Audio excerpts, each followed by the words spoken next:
survey of hundreds of people indicated that almost without exception, one thing that rose to the top as to what makes people connect closest with God, it's spending time in nature. You're not worshiping nature, but it's through nature that you're connecting to God, who created it. If you're married, do this with your spouse. Go out for coffee or sit down together and make a pot of tea. Talk about what you're going to do to enjoy Sabbath together.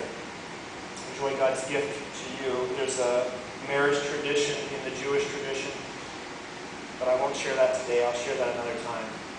But it's pretty cool.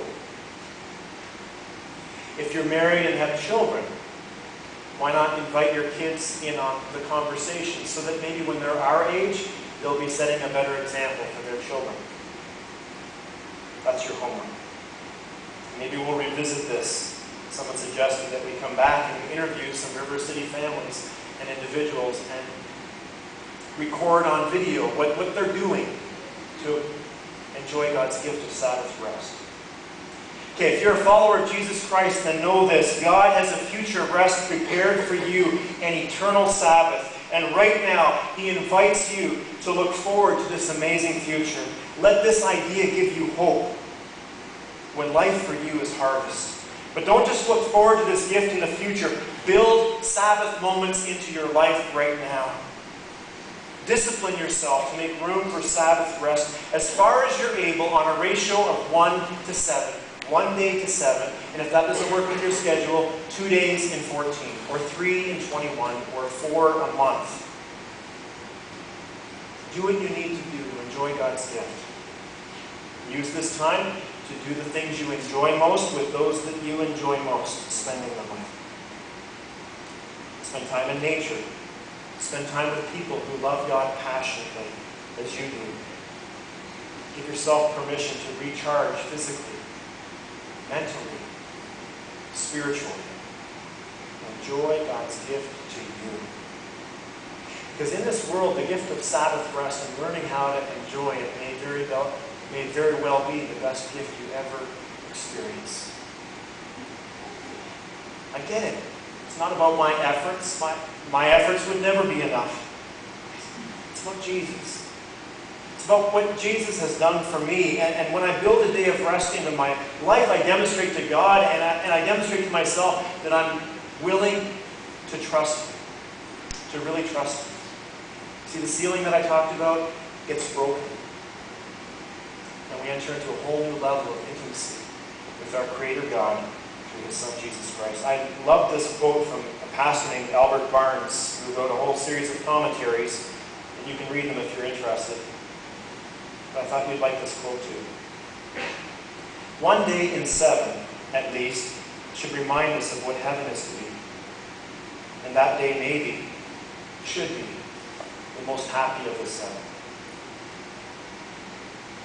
Now, of course, you can build this 1 in 7 routine, rhythm into your life if you're not a Christ follower, and I hope you do. But then it won't be a foretaste of your eternal Sabbath. Unfortunately, then it'll just be a way for you to maintain sanity, maybe better balance in this life. Then your future, your true future, your eternity with God will be lost. Or as the writer of Hebrews 4 says in verse 11, then you will fall. Which translates as, then you will receive the due punishment for sin. And the writer says that here not as a threat or as a way to fear people into heaven, so to speak. The writer shares that out of a pastor's heart that says, I don't want this for any of you. And I share it with you this morning. Because I don't want this for any of you. I'm giving my life to this so that anyone who hears and makes this decision won't have to experience that. To fall is to receive the due punishment for sin. If there's one thing we've learned through this series on Hebrews, it's this. It's that Jesus is superior. He's superior to all angels and heavenly beings. He's superior to all prophets. He's superior to all high priests. And He offers us a superior Sabbath. For Jesus alone is the way to heaven. To our eternal Sabbath. And I guess if my words haven't convinced you this morning, then let Jesus' words convince you, as recorded in Matthew 11, verses 28 through 30.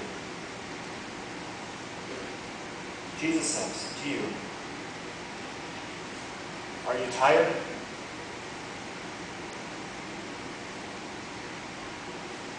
Are you worn out? Maybe you're burned out on religion. Come to me. Get away with me, and you'll recover your life. I'll show you how to take a real rest. Walk with me and work with me. Watch how I do it. Learn the unforced rhythms of grace. I won't lay anything heavy or ill-fitting on you. Keep company with me, and you'll learn to live freely and lightly." And that's Hebrews chapter 4. And next week, I invite you to come back as Kevin opens Hebrews chapters 12 and 13, 11 and 12 for us. Thank you.